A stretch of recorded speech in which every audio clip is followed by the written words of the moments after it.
How do you use a Google Play gift card? Hey everyone, welcome back to our channel. In this video we are going to learn how we can use a Google Play gift card, so make sure to watch the video till the end. Now, using a Google Play gift card is very simple, but first you have to make sure to redeem it. So you basically open up your Play Store here and you tap on the profile icon from the top right hand side and then go to the option called payment and subscriptions.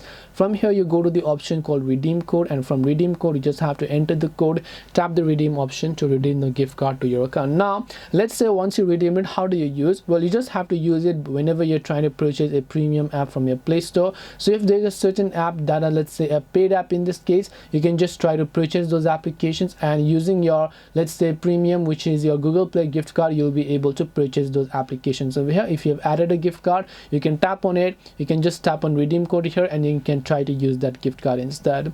This way you should be able to use a Google Play gift card. Hope this video was helpful. If you have got any questions, feel free to leave them down below. Thank you for watching till the end and see you soon in the next video.